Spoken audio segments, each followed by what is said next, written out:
Please ma'am, এমন কিছু করবেন না। আমার বাবার চিকিৎসা করানোর জন্য আমি ঢাকায় এসেছি, চাকরি করার জন্য। আর আপনি এসব কি করছেন? যদি স্যার একটাবার দেখতে পায় তাহলে আমাকে চাকরি থেকে বের করে দেবে। আমি আমার বাবাকে চিকিৎসা করাতে পারবো না। প্লিজ আমাকে ছেড়ে দেন। চুপ, একটা কথাও বলবি না তুই। আমার সঙ্গে রেসপন্স কর, নাহলে তোর তো চাকরি থাকবেই না, উল্টো তোকে এই পৃথিবী থেকে চিরতরে বিদায় করে দেব। তারপর দেখবো তুই কি করে তোর বাবার চিকিৎসা করস। তোর বাবার যাবতীয় চিকিৎসার টাকা আমি দেব। ম্যাম, এইগুলো কি বলছেন আপনি? আবোল তাবোল। আপনি আপনার মধ্যে নেই। প্লিজ আমাকে ছেড়ে দেন, আমাকে যেতে দেন। যদি কেউ দেখে ফেলে এইখানে আমাদের দুজনকে এমন অবস্থায়, তাহলে পুরো অফিসে লঙ্কা কাণ্ড ঘটে যাবে। প্লিজ ছেড়ে দেন। চুপ, একদম চুপ। আমাকে আমার কাজ করতে দে। ভালোই ভালোই, না হলে কিন্তু তোর খবর আছে। স্বাধীন মারিয়াকে তার কাছ থেকে অনেক ছাড়ানোর চেষ্টা করে, কিন্তু কোনোভাবেই ছাড়াতে পারে না। শেষমেশ স্বাধীন নিজের রাগকে আর কন্ট্রোল করতে না পেরে মারিয়ার গালে ঠাস ঠাস করে 2টা থাপ্পড় লাগিয়ে দেয়। মারিয়া স্বাধীনের থাপ্পড় খেয়ে যেন নিজের জ্ঞান ফিরে পায়। স্বাধীনের দিকে অগ্নিদৃষ্টি নিক্ষেপ করে অনেকক্ষণ তাকিয়ে থাকে। তারপর স্বাধীনকে জোর করে বেঁধে ফেলে দেয়। তারপর মারিয়া স্বাধীনের শরীরের উপর উঠে গিয়ে এলো পাথারি কিস করতে থাকে। স্বাধীন নিজেকে অনেক ছাড়ানোর চেষ্টা করে, কিন্তু কোনোভাবেই মারিয়া তাকে আর ছাড়ছে না। শেষমেশ স্বাধীন নিজের কন্ট্রোল হারিয়ে ফেলে। তারপর মারিয়ার সঙ্গে রেসপন্স করতে লাগে। এইভাবে পেরিয়ে যায় প্রায় 3 ঘন্টা। 3 ঘন্টা পর মারিয়া স্বাধীনের বুকের উপর শুয়েছিল। মাঝে মাঝে সে মুখ তুলে স্বাধীনের দিকে তাকাচ্ছে। অন্যদিকে ছাদের উপরে সিলিং ফ্যানের দিকে তাকিয়ে আছে মারিয়া। স্বাধীনকে চিন্তিত হতে দেখে ওর বুকের উপর থেকে উঠে নিজের পোশাক পরতে পরতে স্বাধীনকে উদ্দেশ্য করে বলে, দেখ, আমি তোর দুঃখ বুঝতে পারছি, কিন্তু কি করব, নিজেকে আর ধরে রাখতে পারিনি, তোর কাছে সুপে দিয়েছি। তুই আবার এইসব কারো কাছে বলিস না। আর তোর বাবাকে চিকিৎসা করানোর জন্য যত টাকা লাগবে সব টাকা আমি দিয়ে দিব ম্যানেজারকে বলে। ম্যাম, এইগুলো কি বলছেন আপনি? আপনার মুখে কি একটু কথা আটকাচ্ছে না? নিজের ব্যাপারে এমনভাবে কথা বলতে আপনার একটু লজ্জা করছে না? আর মায়ের জন্যই বলেছিল শহরে যাচ্ছিস, ভালো কথা, মেয়েদের কাছ থেকে দূরে থাকবি। শহরের মেয়েরা একদমই বাজে। কিন্তু আমি মার কথায় তেমন একটা প্রকৃতি দেইনি, তাই আমি পার্সোনাল গার্ড হই কখনো জানতেই পারিনি আপনি আমার সঙ্গে এমন করবেন। তাহলে কখনোই আপনার পার্সোনাল গার্ড হতাম না। দেখো, তোমার কি জানা না জানা তা জানে না, কিন্তু একটা কথা শুনে রাখবেন, তুই আমাকে অনেক ভালো সময় দিয়েছিস, আমি কখনো ভুলতে পারবো না। আর তুই আমার ফার্স্ট টাইম ছিলি। আর শোন, শুয়ে থাকতে হবে না, এখন ফ্রেশ হয়ে নেই, নিজের দিকে একটু তাকা। পুরো শরীরে লিপস্টিকের দাগ লেগে আছে, যদি এমন অবস্থায় বাহিরে যাস তাহলে সবাই উল্টোপাল্টা চিন্তা করবে। যা, ফ্রেশ হয়ে নে। মারিয়ার কথা শুনে স্বাধীন নিজের দিকে তাকায়, দেখে পুরো শরীরে লিপস্টিকের দাগ লেগে আছে। জায়গায় জায়গায় লাভ বার্ডস রক্ত জমে আছে, যেন খুবলে খেতে চেয়েছিল তাকে। স্বাধীন চিন্তা না করে শোয়া থেকে উঠে দেখে তার শরীরে বিন্দু মাত্র পোশাক নেই। মারিয়া তার দিকে এখনো তাকিয়ে আছে। স্বাধীনকে দেখে মারিয়া একটু বাঁকা হেসে বলতে লাগে, নেশার ঘোরে তেমন একটা উপভোগ করতে পারিনি, চল আবারও। না আপু, আমাকে যেতে হবে। স্যার নিশ্চয়ই তার জগিংয়ের সময় হয়ে গেছে। এখন যদি আমাকে খুঁজে না পায় আর আপনার কাছে এসে আমাকে পায়, তাহলে স্যার আমাকে মেরে টুকরো টুকরো করে নদীতে ভাসিয়ে দেবে। এই অল্প কিছু দিনেই আপনার বাবাকে আমার হাড়ে হাড়ে চেনা হয়ে গেছে। স্বাধীনের কথা যেন মারিয়ার কান অবধি পৌঁছলো না, এখনো তার দিকে বাঁকা হাসি দিয়ে রয়েছে। স্বাধীন তার দিকে মারিয়ার অমনভাবে তাকানো দেখে তারপর স্বাধীন প্যান্ট খুঁজতে লাগে। প্যান্ট দেখে খাটের এক কোণে পড়ে আছে। তারপর প্যান্টটা ধরে তুলতে যাবে, ঠিক তখনই মারিয়া তার কাছে এসে হাত থেকে প্যান্টটা কেড়ে নিয়ে অন্যদিকে ছুঁড়ে ফেলে দেয়। তারপর স্বাধীনের 2 হাত শক্ত করে চেপে ধরে খাটের উপর শুয়ে পড়ে। বাবা আসবে না, আর তোকে ছাড়তে ইচ্ছে করছে না রে। এখন যদি পারতাম তোকে আমার সঙ্গে সব সময় কাছে রাখতাম, আর দিনভর রোম্যান্স করতাম, কাজে যেতাম না। চল একটা কাজ করি, তোকে বিয়ে করে ফেলি, তখন তো তুই আর তালবাহানা দেখাতে পারবি না আমাকে। মারিয়ার কথা শুনেই স্বাধীনের যেন এখন মরিমরি অবস্থা। কোনোভাবে মারিয়াকে ছাড়িয়ে খাট থেকে উঠতে যাবে, ঠিক তখনই পেছন থেকে স্বাধীনের হাত টান দিয়ে মারিয়া তার বুকের উপর স্বাধীনকে ফেলে দেয়, শক্ত করে জড়িয়ে ধরে আর বলতে লাগে, এর আগে অনেক ছেলেকে হাক করেছি, কিন্তু তোর মধ্যে এক অন্যরকম ভালো লাগা কাজ করছে। তোকে ছাড়তে ইচ্ছে করছে না। তোকে জড়িয়ে ধরে যেন আমি দিনের পর দিন রইতে পারবো, হাজারটা পথ পাড়ি দিতে পারবো। মারিয়ার কথা শুনে স্বাধীন মারিয়ার দিকে প্রশ্নসূচক দৃষ্টিতে তাকায়। মারিয়া স্বাধীনের দিকে তাকিয়ে মুচকে হাসি দিয়ে তার ঠোঁটের সঙ্গে ঠোঁট লাগিয়ে চুষতে লাগে। সেভাবে পেরিয়ে যায় প্রায় 5 মিনিট। মারিয়ার হাত থেকে স্বাধীন ছাড়া পেয়ে ঘন ঘন নিঃশ্বাস ফেলতে লাগে। মারিয়ার দিকে একটু রাগী দৃষ্টিতে তাকিয়ে বলতে লাগে, আপনি মানুষ না অন্য কিছু? আর একটু সময় কিস করলে তো আমি মরেই যেতাম। কি বলছিস? সামান্য কিছু সামলাতে পারছিস না, মরে যাওয়ার কথা বলছিস? তাহলে যখন বিয়ে হবে, দিনভর আমার সঙ্গে রোম্যান্স করবি, তখন কেমন লাগবে রে? আমার সঙ্গে কেন রোম্যান্স করতে যাবেন? আপনি একটু আগে তো বললেন অনেক ছেলেকে হাক করেছেন, কিন্তু এমন ফিলিংস পাননি। আমাকে যে হাক করে ফিলিংস পাচ্ছেন, তো ওই ছেলেদের কাছে যান। সাধু সাজতে হবে না রে। তুই কোনো মেয়েকে যে ভোগ করিসনি তার প্রমাণ কি ছিল? হ্যাঁ, আর শোন, সাফ সাফ একটা কথা বলি, আমি একদম ভার্জিন ছিলাম।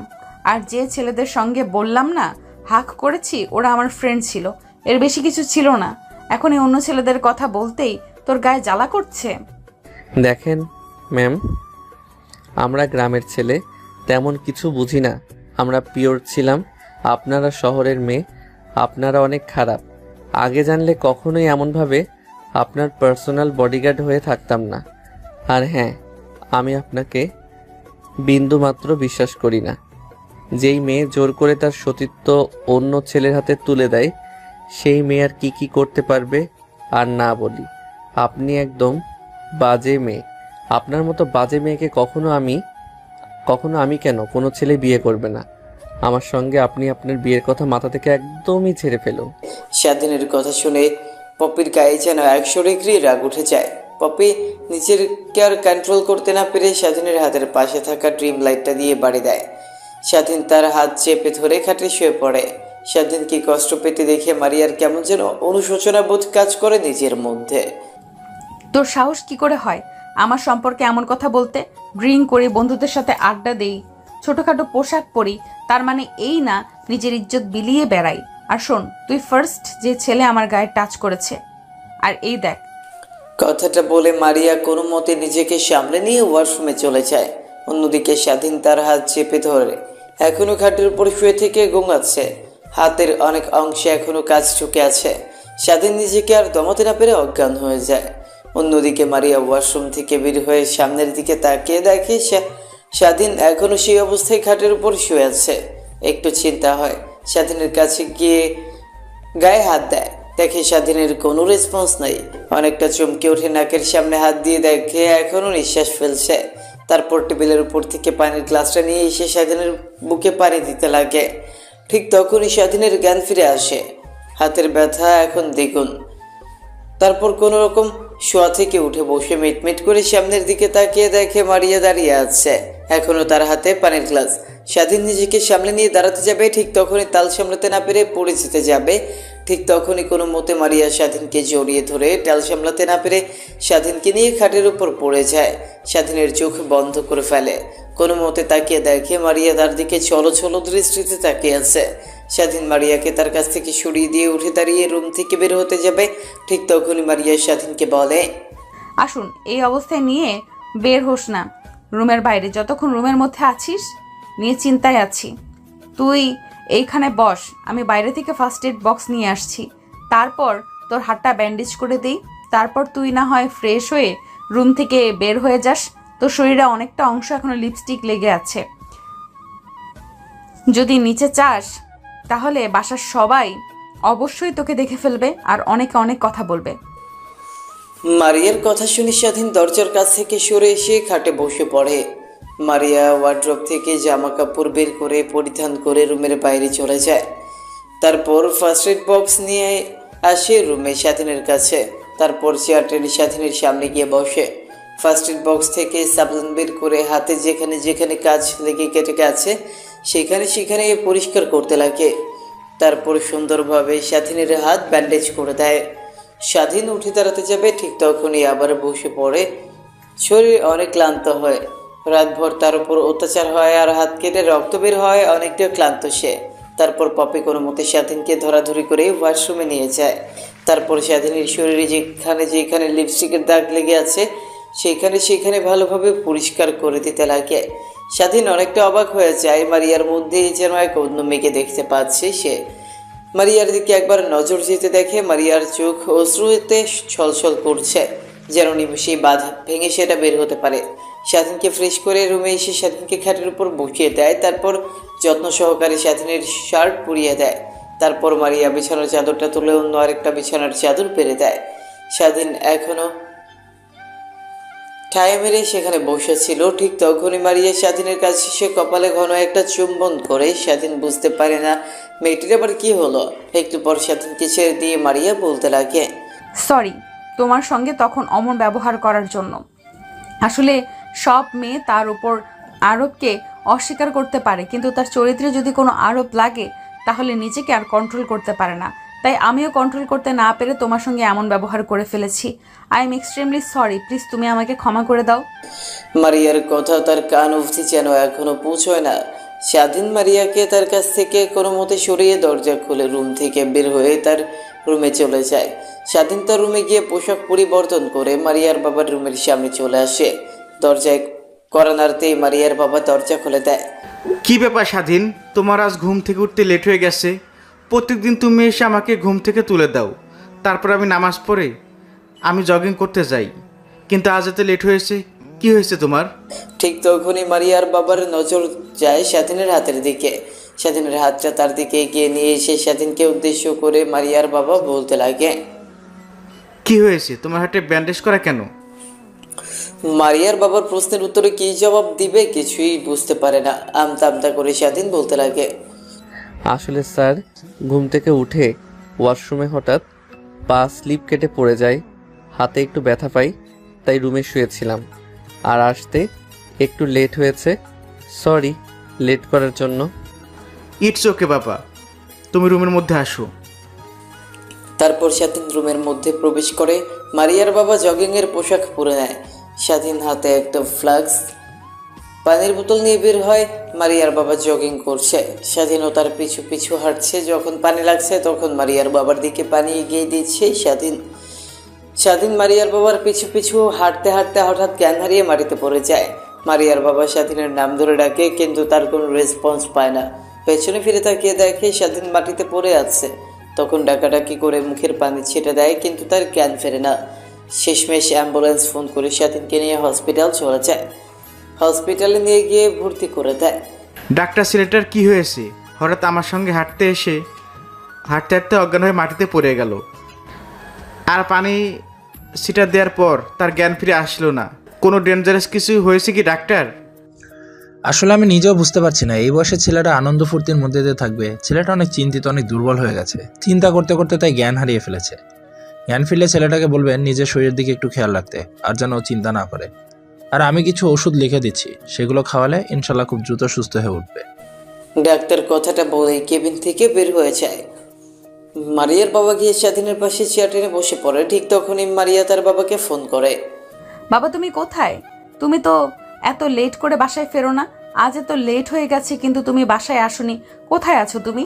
তুমি তো জগিং করতে এতটা সময় নাও না। আরে মা, বলিস না, স্বাধীন আছে না, আমার সঙ্গে হাঁটাহাঁটি করতে করতে হঠাৎ করে জ্ঞান হারিয়ে মাটিতে পড়ে যায়। মারিয়া তার বাবার মুখ থেকে এমন কথা শুনে অনেকটা অবাক হয়ে যায়।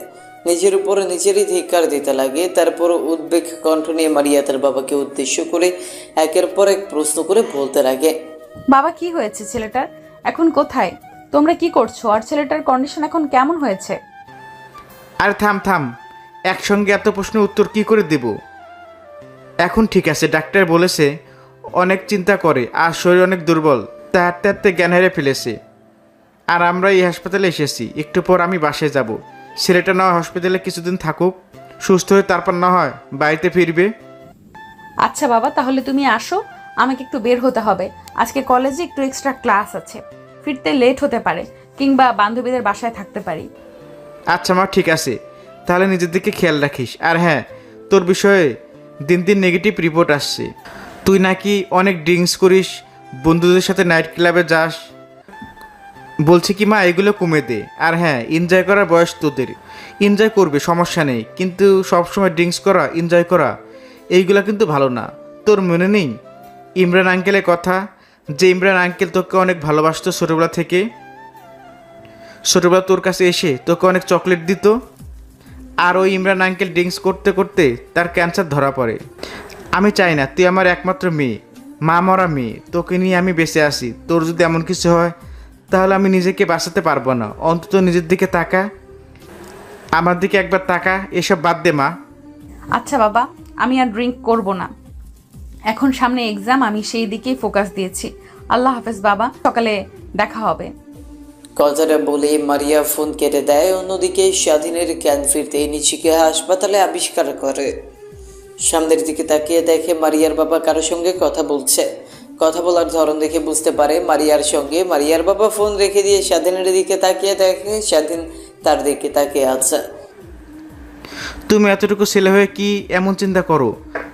চাকরি নেওয়ার সময় তো আমার কাছে অনেক অনভিনয় করেছিলে চাকরি নেওয়ার জন্য। বাবা, তুমি আমাকে তোমার বাবা মনে করে সব কথা খুলে বলতে পারো। কি হয়েছে তোমার সঙ্গে? আমি অনেক বেটার ফিল করি তোমার সঙ্গে কথা বলে, অনেক বেটার ফিল করি। বলো বাবা, কি হয়েছে বলতে পারো আমার সঙ্গে। মারিয়ার বাবার কথা শুনে স্বাধীন উপরের দিকে তাকিয়ে দীর্ঘ একটা নিঃশ্বাস ফেলে।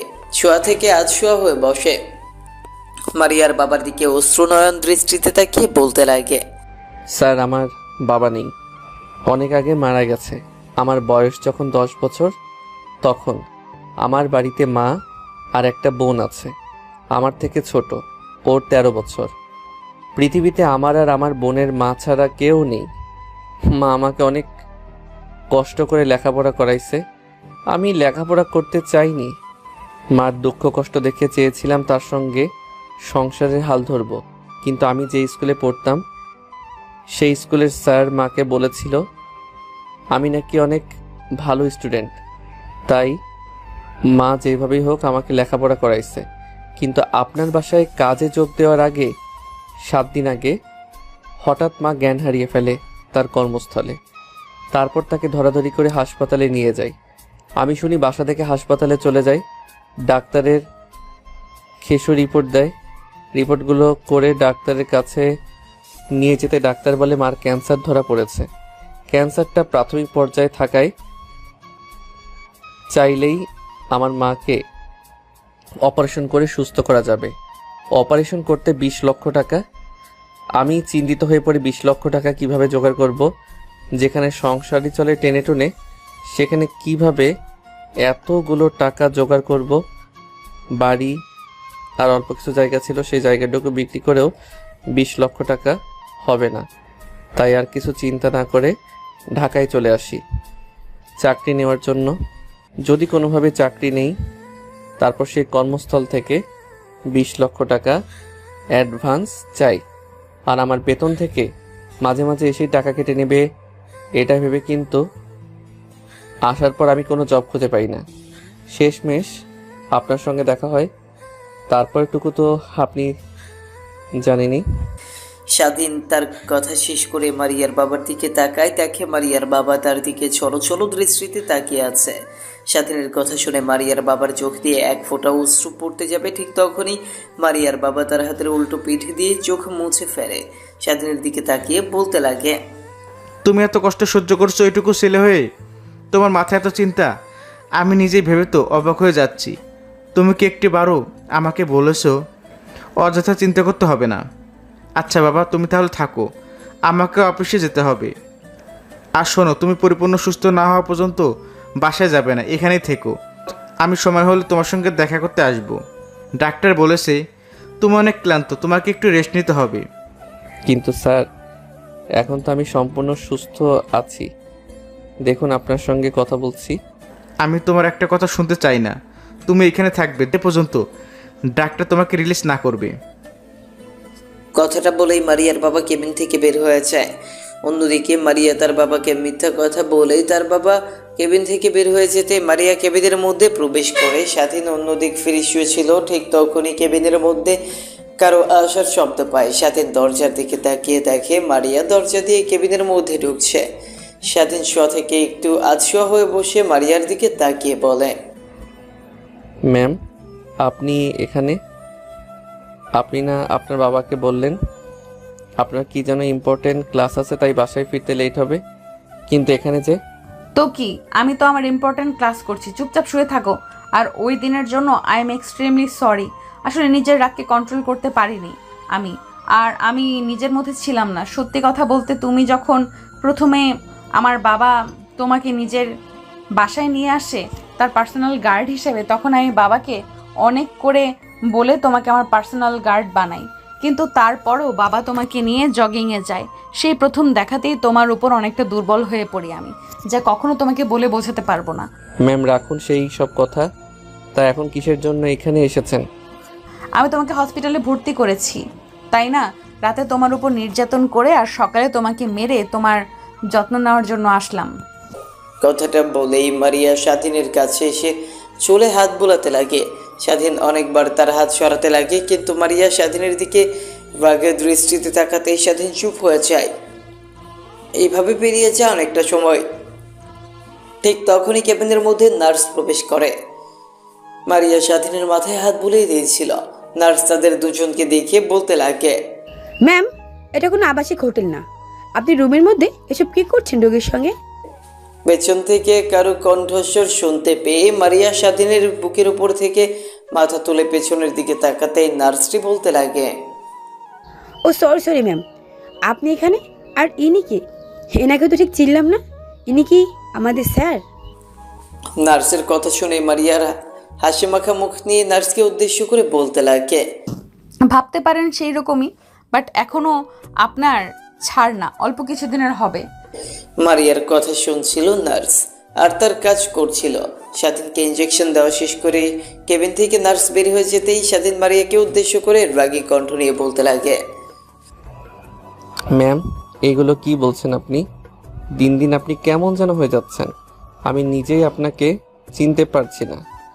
কিন্তু দেখেন, আপনি যদি এমন করেন তাহলে কিন্তু কাজ ছেড়ে দিতে আমি বাধ্য হব। কারণ আমি কখনোই এমন কিছু চাইবো না যার জন্য আমাকে আপনার বাবা ভুল বুঝুক। আমি আপনার বাবার হাত জোড়াজোড়ি করে চাকরি নিয়েছিলাম। আমি তার কথার বরখেলাপি করতে পারবো না, তার সঙ্গে বিশ্বাসঘাতকতা করতে পারবো না। আমার বাবা মা আমাকে সেই শিক্ষা দেয়নি। বুঝতে পারছি, তোমার বাবা মা তোমাকে সৎ শিক্ষা দিয়েছে, কিন্তু তুমি কি জানো, তুমি যদি আমার কাছ থেকে দূরে যাও তাহলে যেখানেই থাকো না কেন তোমাকে ধরে নিয়ে আমার কাছে বসিয়ে বসিয়ে রাখবো আর খাওয়াবো, আর তোমাকে জোর করে বিয়ে করব। তুমি কি চাও তোমার সঙ্গে এমন বাজে কাজ হোক? মারিয়ার কথা শেষ হতেই স্বাধীন চুপ হয়ে যায়। কারণ মেয়েটিকে যতই কথা বলুক না কেন তার বোধগম্য হবে না। তাই চুপ করে একটু চোখ বুঝে ঘুমানোর চেষ্টা করছিল। ঠিক তখনই কপালে আলতো ঠোঁটের ছোঁয়া অনুভব করে। স্বাধীন চোখ মেলে তাকাতেই দেখে মারিয়া তার উপর বসে তার কপালে চুম্বন করছে। মারিয়াকে স্বাধীন তার হাত দিয়ে ধাক্কা দিতেই মারিয়া টাল সামলাতে না পেরে ফ্লোরে গিয়ে ছিটকে পড়ে। স্বাধীন বুঝে উঠতে পারে না স্বাধীন কখনোই এমন কিছু চায়নি। তার কাছ থেকে মারিয়া ফ্লোরে পড়ে গিয়ে অনেক ব্যথা পায়। স্বাধীন তার হাতে ব্যান্ডেজ থাকা অবস্থায় বেড থেকে নেমে মারিয়াকে তুলতে লাগে। মারিয়ার চোখ দিয়ে অশ্রু বের হতে লাগে। অনেক জোরে পড়ে যাওয়ায় ব্যথা পেয়েছে সে, কিন্তু সেদিকে তার কোনো ভ্রুক্ষেপে নেই। স্বাধীনের দিকে তাকিয়ে দেখে তার হাত দিয়ে রক্ত বের হচ্ছে, কারণ ইঞ্জেকশনের তার এখনও তার হাতের মধ্যে লাগানো ছিল। বেড থেকে চলে আসায় তার শট খাওয়ায় স্বাধীনের হাত থেকে রক্ত বের হতে থাকে। মারিয়া স্বাধীনকে বেডে শুইয়ে দিয়ে বলতে লাগে, নিজের দিকে একটু তাকাও, দেখো তোমার হাতে রক্ত বের হচ্ছে। আমার তো কিছুই হয়নি, পড়ে গিয়েছিলাম, একটু ব্যথা পেয়েছি, তার জন্য কি তুমি নিজের দিকে খেয়াল না করে আমাকে ওঠাতে যাবে? তার মানে কি জানো, তুমি আমাকে ভালোবাসো। কারণ আমার একটু ব্যথা পাওয়াতে তুমি যদি এমন রিয়াক্ট করতে পারো, তাহলে আমি মনে করি আমার জন্য তোমার মনে বিন্দুমাত্র হলেও ফিলিংস আছে। ও ভাবছেন আপনি? ম্যাম, কখনো না, আপনার জন্য আমার মনে কখনো কাজ করতে পারে না। কারণ আপনার মতো মেয়েকে আমি কখনোই আমার বউ হিসেবে মেনে নেব না। কথাটা আমি কত করে বলবো? এখন জানতো আমার চোখের সামনে একটু একা থাকতে দিন। না না, তা তো হচ্ছে না। আমি এখানেই থাকবো আর তোমাকে রোমান্টিক অত্যাচার করব আর তোমার শরীরের যত্ন নেব। আমি বাবাকে তো বলেছি যে আজকে বাসায় তার মানে কি আজকেও আমার সঙ্গে রাতে এখানেই থাকবে? স্বাধীনের কথা শুনে মারিয়া একটু বাঁকা হেসে মাথা দিয়ে হ্যাঁ বোঝায়। ম্যাম, আপনি কি পাগল হয়ে গেছেন নাকি? আপনার ভাবসাব আমার ভালো লাগছে না। আপনি এখানে থাকবেন মানে আপনি চলে যান, যদি কেউ দেখতে পায় তাহলে অনেক খারাপ হয়ে যাবে। আর স্যার তো বলেছে সে যে কোনো সময় আমাকে দেখতে আসতে পারে। যদি এসে দেখে আপনি আমার কেবিনে বসে আছেন তখন কি রিয়েক্ট করবে স্যার, বুঝতে পারছেন? সবাই যা করে তাই করবে। তার মেয়ে আর মেয়ের জামাই একই কেবিনে আছে।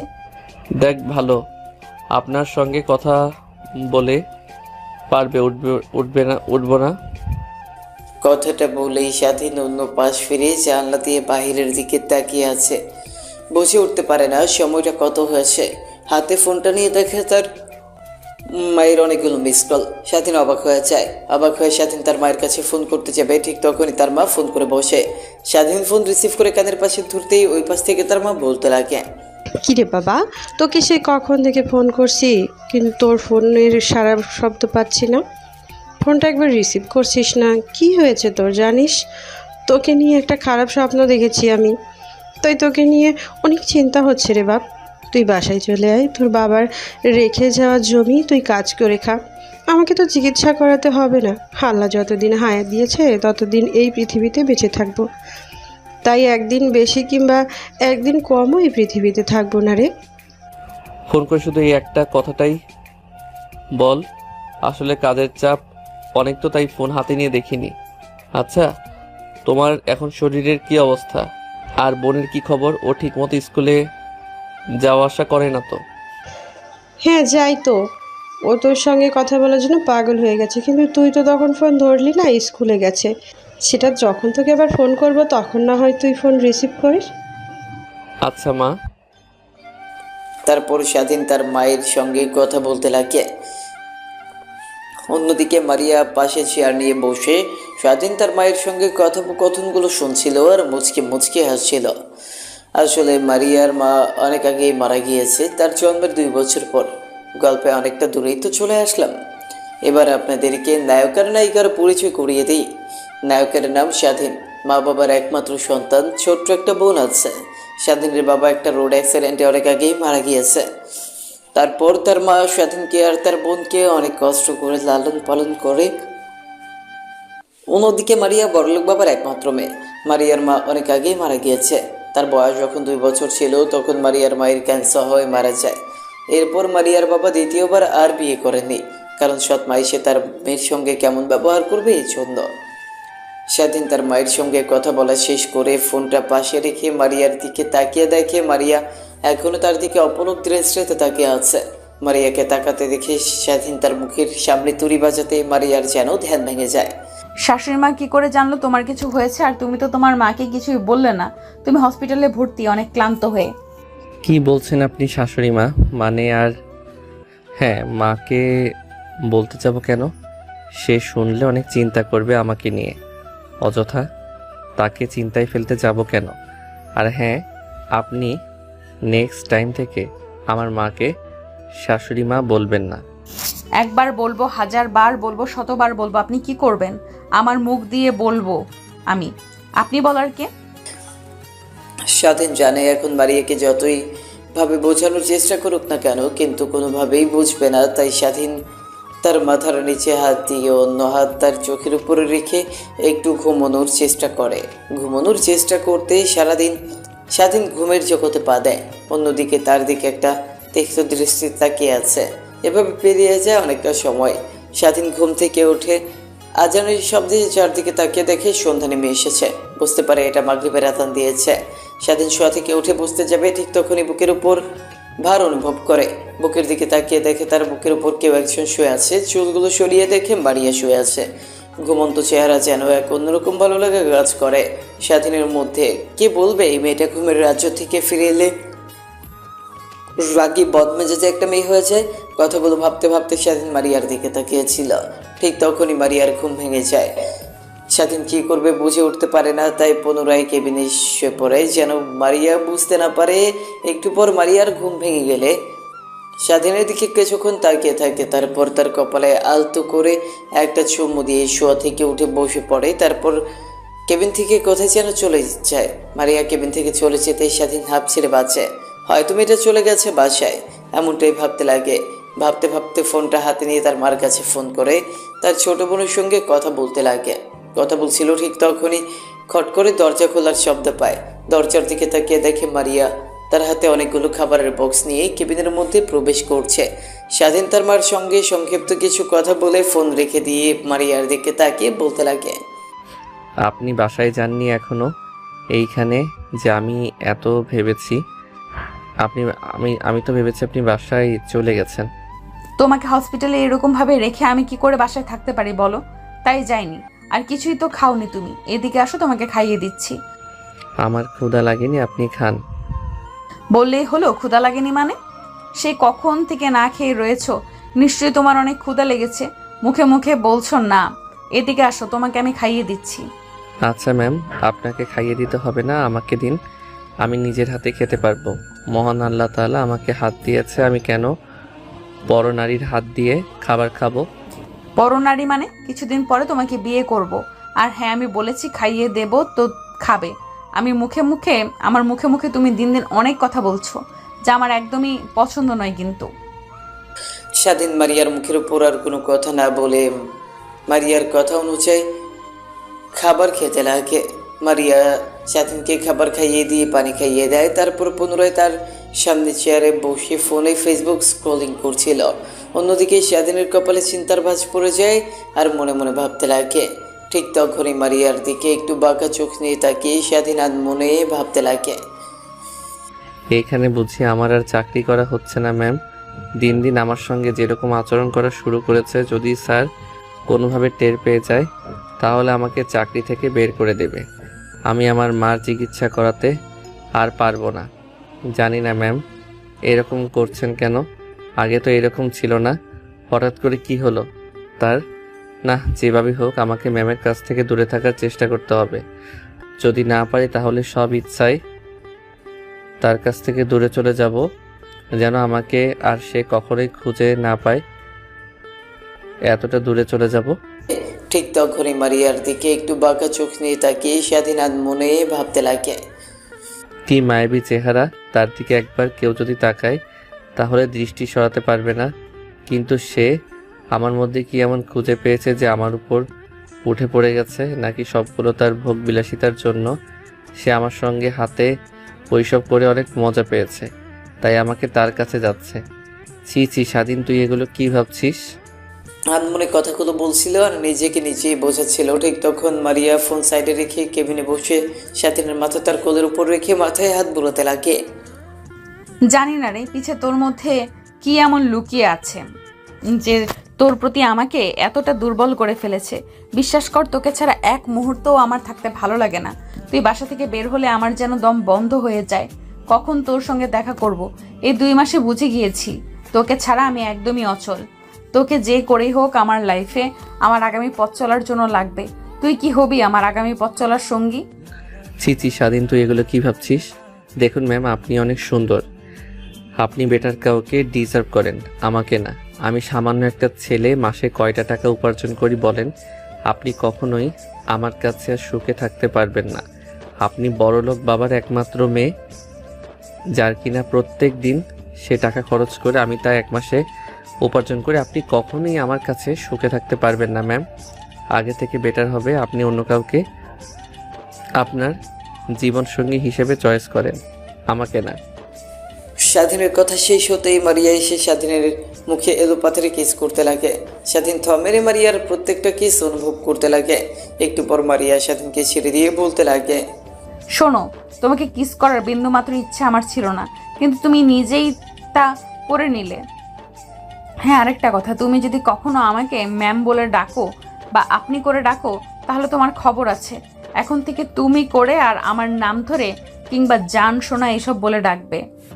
দেখুন, আপনি আমার মালকিন, তো আপনাকে ম্যাম বলে ডাকবো। এটাই তো বাস্তব। আমি কখনো আপনাকে নাম ধরে কিংবা তুমি করে ডাকতে পারবো না। স্বাধীনের কথা শেষ হতেই মারিয়া স্বাধীনকে আবার কিস করতে লাগে। প্রায় 5 মিনিট পর স্বাধীনকে ছেড়ে দেয়।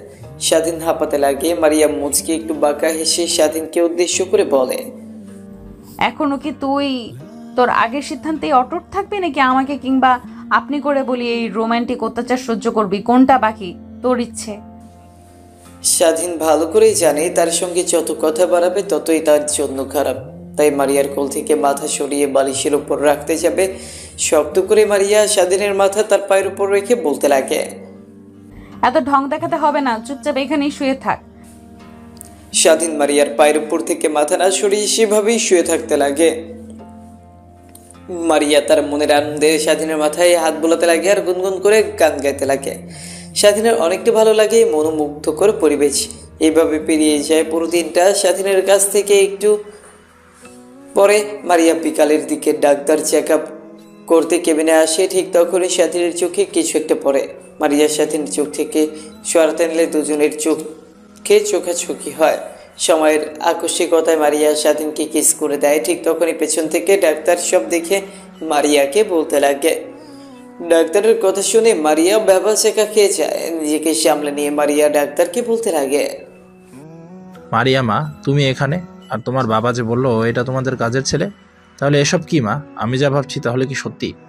না মানে আসলে আঙ্কেল, ওর চোখে কিছু একটা পড়েছিল, বের করে দিলাম, এর থেকে বেশি কিছু না। ও আচ্ছা, তা মা তুমি বাসা যাবে না? তোমাকে তো সে সকাল থেকে দেখছি কেবিনের মধ্যে ছেলেটার সঙ্গে বসে কথা বলছো।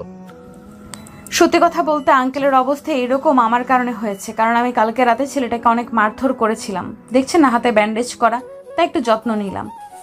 তারপর ডাক্তার মারিয়ার সঙ্গে আরো কিছু কথা বলে কেবিন থেকে বেরিয়ে যায়। আসলে স্বাধীনকে যে হাসপাতালে ভর্তি করা হয়েছে এটা মারিয়াদেরই হাসপাতাল। এখানে গরিব দুঃখীদের বিনামূল্যে চিকিৎসা দেয়। মারিয়ার বাবা অনেক দয়াশীল ব্যক্তি। সে এইভাবে পেরিয়ে যায় দিনটা। রাতের বেলা স্বাধীন ঘুমিয়ে পড়ে। তাকে ঘুমের ইনজেকশন দেওয়ার কারণে মারিয়া স্বাধীনের বুকের উপর ঘুমিয়ে পড়ে। সকালবেলা মারিয়ার বাবা জগিং করতে করতে হাসপাতালে চলে আসে। স্বাধীনকে দেখার জন্য কেবিনের মধ্যে প্রবেশ করে। স্বাধীনকে আর মারিয়াকে তেমনভাবে দেখতে পেয়ে তার যেন মাথায় আকাশ ভেঙে পড়ে। নিজেকে সামলে নিয়ে কোনো রকমভাবে কেবিন থেকে বের হয়ে যায়। তারপর বাসার উদ্দেশ্যে রওনা দিতে যাবে। ঠিক তখনই ডাক্তার পেছন থেকে এসে বলতে লাগে, তোর মেয়ের আচরণ ভাবভাব খুব একটা ভালো দেখলাম না রে। ছেলেটার সঙ্গে অনেকটা ঘনিষ্ঠ সম্পর্ক পার করতেছে দেখছি। আমি আবার সেই তুই বের হয়ে যাওয়ার পর থেকে কেবিনে এসে ছেলেটাকে যত্ন নিচ্ছে। ওদের মধ্যে কিছু একটা আছে। আমি বলি কি, তুই তোর মেয়েকে কাছ থেকে দূরে সরিয়ে নিয়ে যা। মারিয়ার বাবা আর কোনো চিন্তা না করে হাসপাতাল থেকে বের হয়ে যায় বাসায়। চিন্তায় যেন তার মাথা ফেটে যাওয়ার অবস্থা। সোফায় বসে চা খাচ্ছে সে আর টিভির দিকে তাকিয়ে আছে, কিন্তু তার খেয়াল টিভিতে নেই, অন্যদিকে রয়েছে। অন্যদিকে স্বাধীনের ঘুম ভাঙতেই বুকের উপর ভারী অনুভব করে। বুকের দিকে তাকিয়ে দেখে মারিয়া ঘুমিয়ে আছে। স্বাধীন নিজের অজান্তেই মারিয়ার মাথায় হাত বোলাতে লাগে।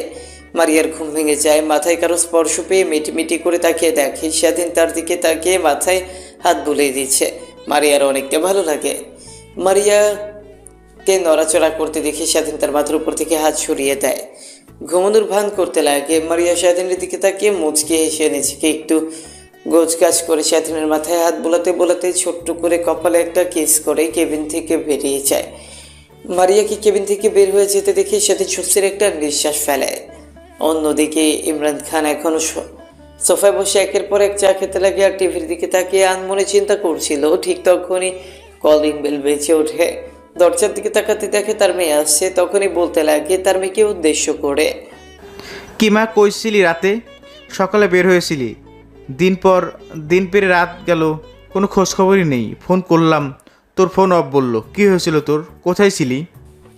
মারিয়া তার বাবার দিকে তাকিয়ে একটা হাসি দিয়ে বলতে লাগে, কই আর থাকবো,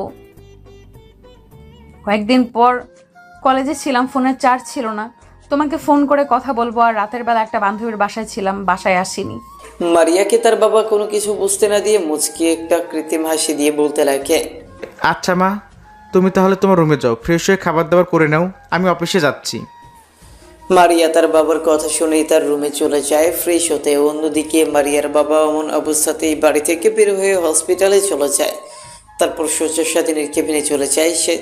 স্বাধীন চোখ বুঝে থেকে ঘুমানোর চেষ্টা করছিল, ঠিক তখনই কারো আসার শব্দ শুনতে পায়। দরজার দিকে তাকিয়ে দেখে মারিয়ার বাবা। তারপর স্বাধীন শোয়া থেকে শোয়া হয়ে বসে মারিয়ার বাবাকে উদ্দেশ্য করে বলতে লাগে, আঙ্কেল, আপনি অযথা আসতে গেলেন কেন? আর এখন তো আপনার অফিসের সময় এখানে যে।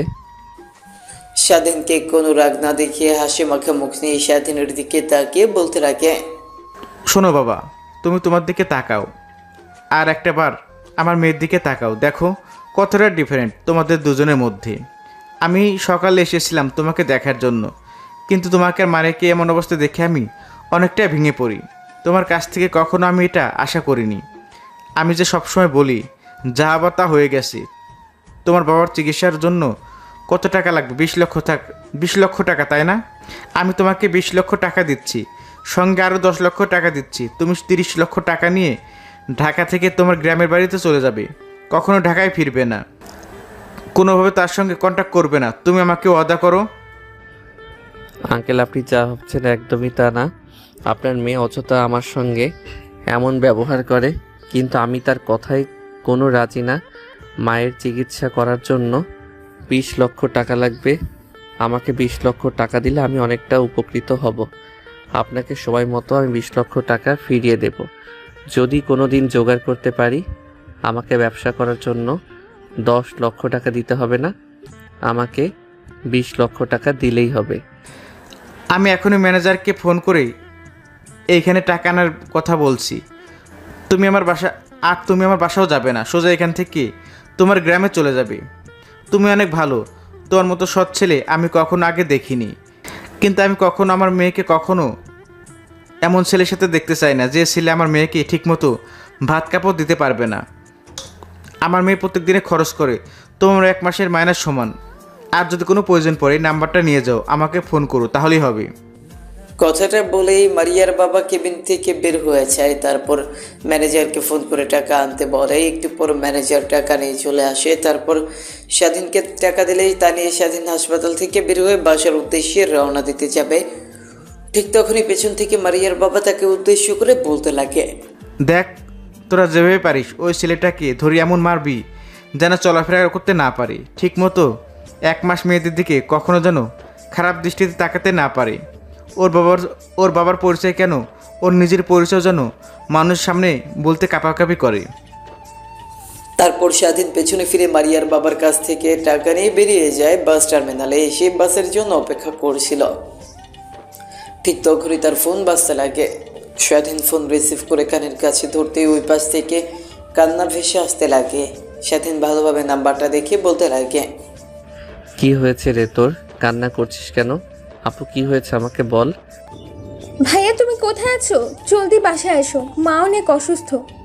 হ্যাঁ, আমি বাসায় আসছি, তুই মাকে নিয়ে হাসপাতালে যা। আমি সৌরভকে ফোন করে বলে দিচ্ছি আমি বাস কাউন্টারে বসে আছি, 4 ঘন্টা পর বাসায় গিয়ে পৌঁছাবো। ঠিক তখনই বাস চলে আসে। স্বাধীন গিয়ে বাসে বসে পড়ে। বাস চলছে তার আপন গতিতে, কিন্তু সামিয়া কান্না করলো কেন? এর আগে তো মা বহুবার অসুস্থ হয়ে পড়েছিল, সে তো এমনভাবে কান্না করেনি। স্বাধীনের কিছুই বোধগম্য হচ্ছে না। আনমনে বাহিরের দিকে তাকিয়ে আছে। ঠিক তখনই তার চোখ বেয়ে 1 ফোঁটা অশ্রু বের হয়ে পড়ে। স্বাধীন নিজেও বুঝতে পারে না সে কেন কান্না করছে। ঠিক তখনই পুনরায় ফোন বাজতে লাগে। ফোনের স্ক্রিনের দিকে তাকিয়ে দেখে সৌরভ ফোন করেছে। কল রিসিভ করে কানের কাছে ধরতে উপাস থেকে বলতে লাগে, তুই কোথায় আছিস? জলদি বাসায় আয়, চাষি অনেক অসুস্থ, তোর কথা অনেক জিজ্ঞাসা করছে। তাহলে মার কাছে ফোনটা দে, আমি কথা বলি। না, দেয়া যাবে না, জলদি বাসায় চলে আয়। হ্যাঁ, আসছি রে, আর মাত্র 1 ঘন্টা সময় লাগবে। কথাটা বলেই স্বাধীন ফোন রেখে দেয়। প্রায় 1 ঘন্টা পর বাসার সামনে গিয়ে পৌঁছয়। রিক্সা থেকে নেমে রিক্সাওয়ালাকে ভাড়া দিয়ে বাইরে উঠানের সামনে যেতেই দেখে অনেক মানুষের ভিড় ঠেলে সামনের দিকে এগিয়ে দেখে খাটনি রাখা উঠানের মাঝখানে স্বাধীনকে দেখতে পেয়ে তার ছোট বোন সামিয়া দৌড়ে এসে স্বাধীনকে ধরে কান্না করতে করতে বলতে লাগে, ভাইয়া রে, আমাদের এই পৃথিবীতে আর কেউ রইল না রে। একটা মা ছিল, সেও মারা গেল। এখন কাকে নিয়ে বাঁচবো আমরা? আমাদেরকে নিয়ে কে এত চিন্তা করবে? আমাদেরকে কে দেখাশোনা করবে রে?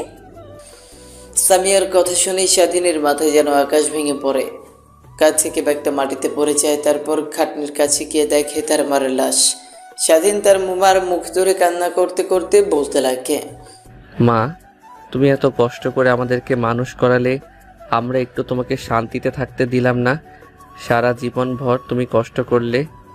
বাবা চলে যাওয়ার পর থেকে তুমি আমাদেরকে বিন্দুমাত্র বাবা নেই অনুভব করতে দাওনি। যখন জ্বালাতো তুমি এনে দিতে, যত কষ্টই হোক না কেন। আর তুমি চলে যাচ্ছ আমাদেরকে ছেড়ে। কত কষ্ট হচ্ছে মা, তুমি জানো? কথাগুলো বলেই স্বাধীন অঝরে কান্না করতে লাগে। সৌরভীর স্বাধীনকে সান্ত্বনা দিতে লাগে, কিন্তু স্বাধীন তার কথা শুনতে নারাজ।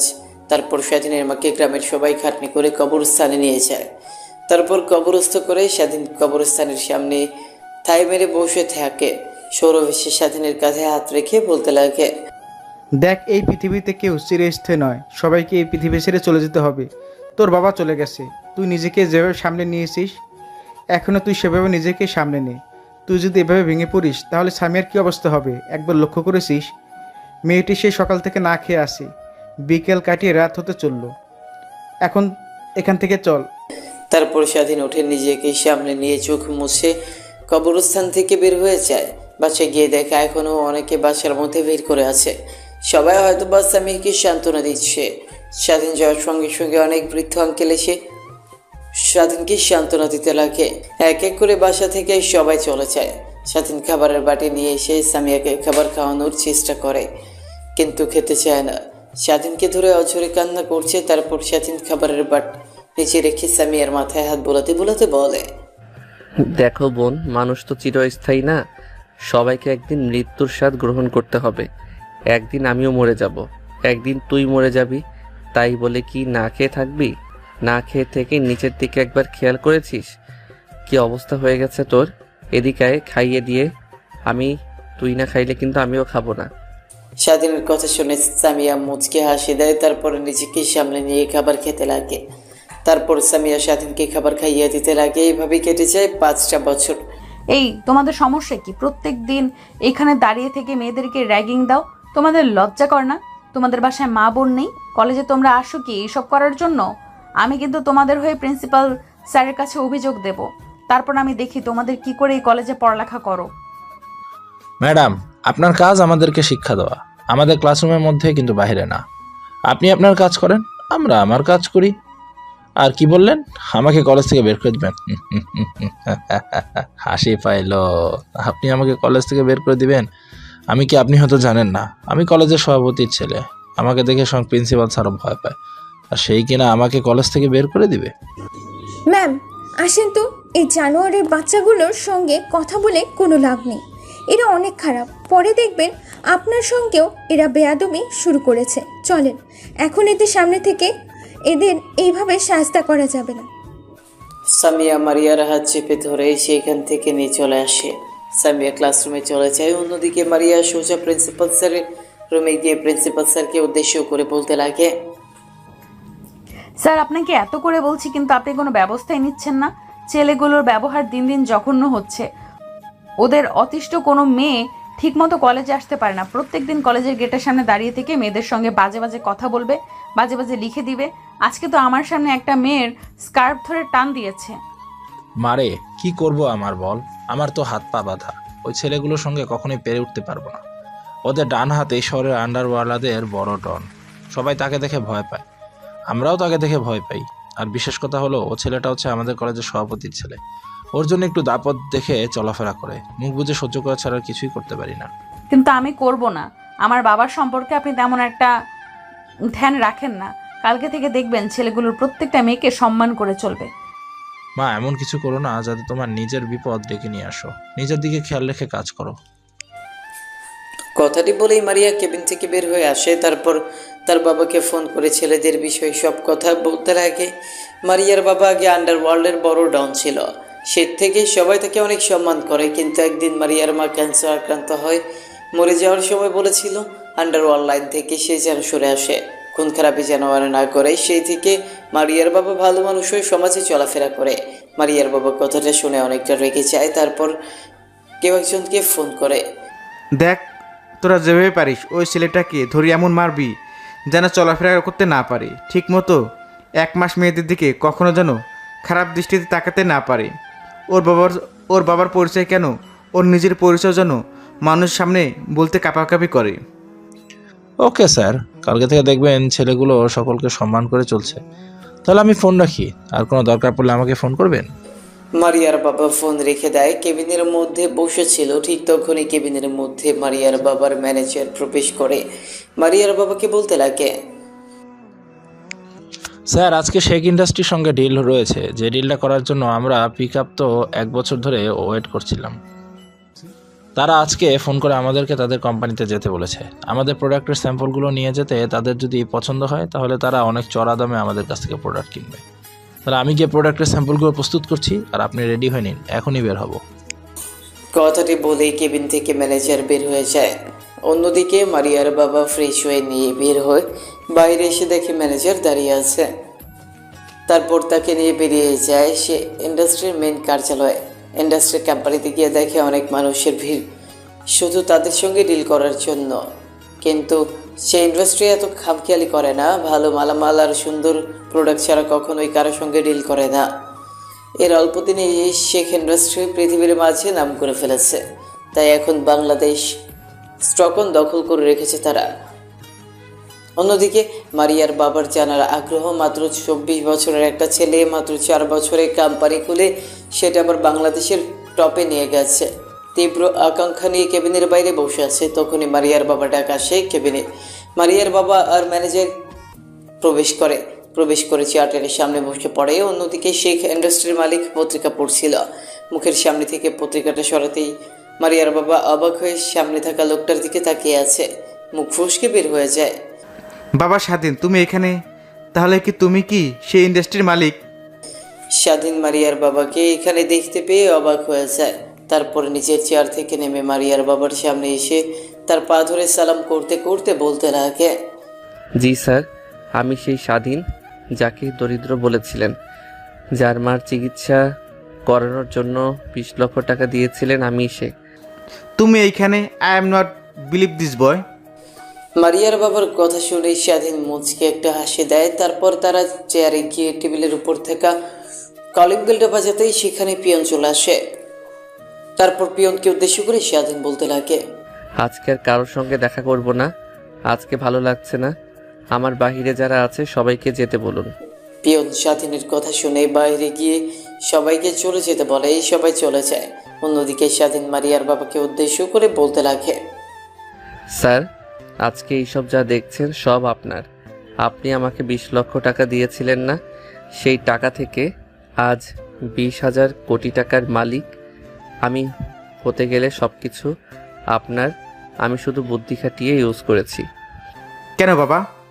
তুমি তো তোমার মায়ের চিকিৎসা করানোর জন্য 20 লক্ষ টাকা নিয়েছিলে, তার মানে কি তোমার মার চিকিৎসা করাওনি?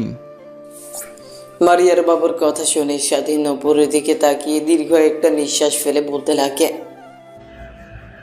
না স্যার, আপনার কাছ থেকে টাকাগুলো নিয়ে বাসে উঠতে যাব, ঠিক তখনই বাসা থেকে ফোন আসে মা অনেক অসুস্থ, টাকা নিয়ে যেতে যেতে মা মারা গেছে। অনেকটা ভেঙে পড়ি, ছোট্ট বোনের দিকে তাকিয়ে নিজেকে সামলে নেই। তারপর ঢাকায় চলে আসি 20 লক্ষ টাকা দিয়ে। ছোট্ট একটা ব্যবসা প্রতিষ্ঠানগুলি সেই থেকে আজ এত দূর পর্যন্ত এসেছে। আমি তোমার চোখে স্পষ্ট বিজয়ের লক্ষণ দেখেছিলাম। তুমি অনেক বিনয়ী, তুমি অনেক সৎ, এর জন্য তুমি আজকে এই পর্যায়ে আসতে পারছো। তোমার কোম্পানির প্রোডাক্ট সবই চোখ বুঝে কিনতে পারে, অন্যরা কোম্পানির প্রোডাক্টস কিনতে পারে না বলে সেসব কথা। আর আই এম এক্সট্রিমলি সরি, সেদিন তোমাকে অপমান করে 20 লক্ষ টাকা দিয়ে হাসপাতাল থেকে বের করে দিয়েছিলাম তার জন্য। না স্যার, কে বলছেন এগুলো আপনি? সেদিন আমাকে কোথায় আপনি অপমান করেন? শুধু নিজের মেয়ের ভালো চেয়ে আমাকে তার কাছ থেকে সরিয়ে দিয়েছিলাম, আর সেই কারণেই আজ আমি সফল। তা স্যার, মারিয়া ম্যাডাম এখন কেমন আছে? হ্যাঁ, অনেক ভালো আছে। তারপর স্বাধীনের সঙ্গে টুকটাক অনেক কথা বলতে লাগে মারিয়ার বাবা। এভাবে অনেকটা সময় পার হয়ে যায়। মারিয়ার বাবা কোম্পানির সঙ্গে ডিলটা কনফার্ম করলো। মারিয়ার বাবা কোম্পানি থেকে বের হয়ে তার মেয়েকে ফোন করে। ওই পাশে মারিয়া ফোন রিসিভ করতেই মারিয়ার বাবা বলতে লাগে, মারে, আজকে স্বাধীনকে দেখলাম। কথাটা শুনে মারিয়ার হৃদয়ের মধ্যে এক অন্যরকম ভালো লাগা কাজ করে। বাবা তুমি স্বাধীনকে দেখেছো? কোথায় বাবা, কোথায় বলো আমাকে। তারপর মারিয়ার বাবা মারিয়াকে স্বাধীনের লোকেশন দিয়ে দেয়। অন্যদিকে কলেজ থেকে তাড়াহুড়া করে বের হতে যাবে, ঠিক তখনই সামিয়ার সঙ্গে ধাক্কা লাগে। নিজেকে সামনে নিয়ে মারিয়া বলে, সরি দেখতে পাইনি।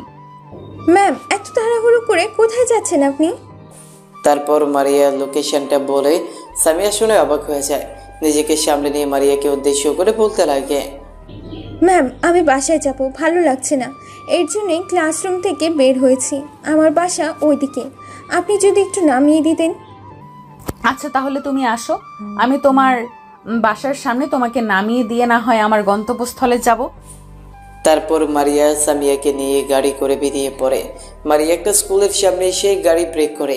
স্কুলের সামনে সামিয়া গাড়ি ব্রেক করতে দেখে মারিয়াকে উদ্দেশ্য করে বলতে লাগে, ম্যাম, এখানে গাড়ি দাঁড় করালেন কেন? তুমি তো আমার মুখ থেকে অনেক আমার ছেলের কথা শুনেছো, কিন্তু কখনো দেখোনি, কিন্তু আজ দেখবে, চলো। কথাটি বলেই সামিয়াকে নিয়ে স্কুলের মধ্যে চলে যায়।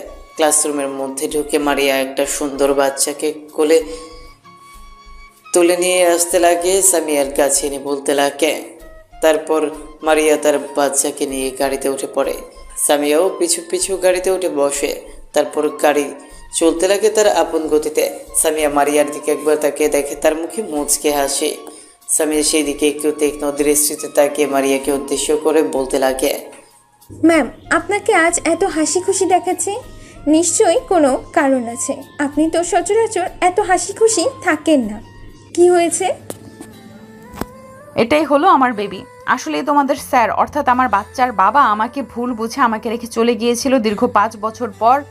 আমি তার লোকেশন জানতে পেরেছি, তাই সেখানে যাচ্ছি। আমি তোমার স্যার নিজেও জানে না এটাই যে তার, না জানি তুমি দেখে তাহলে কতটাই না খুশি হবে। তারপর সামিয়া একটু অনুশোচনা বোধ কাজ করে নিজের মধ্যে। নিজেকে সামনে নিয়ে সামিয়া বলতে লাগে, আচ্ছা ম্যাম, কিছু মনে না করলে একটা প্রশ্ন করব। আপনি কি আপনার সম্পর্কে আমাকে কিছু বলবেন? স্যারের নাম কি আর সে কি কাজ করে? তোমাদের স্যারের নাম স্বাধীন শেখ, ইন্ডাস্ট্রির মালিক। কি ম্যাম, সত্যি?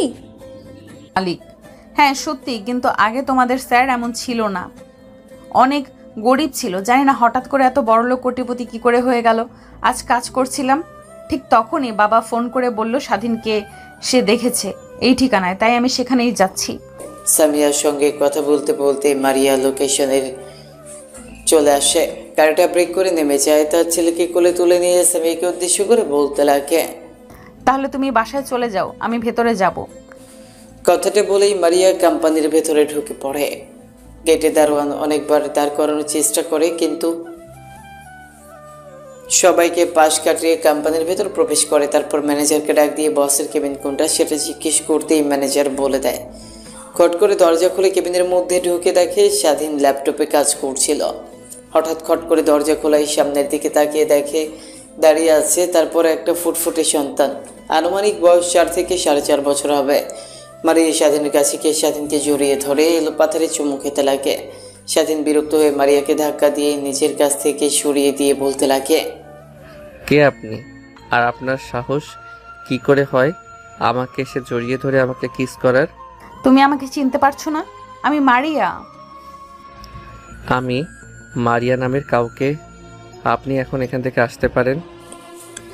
মারিয়া স্বাধীন নিজেদের মধ্যে কথা কাটাকাটি করছিল। ঠিক তখনই মারিয়া স্বাধীনের ছেলে স্বাধীনের কাছে এসে তার হাত চেপে ধরে বলতে লাগে।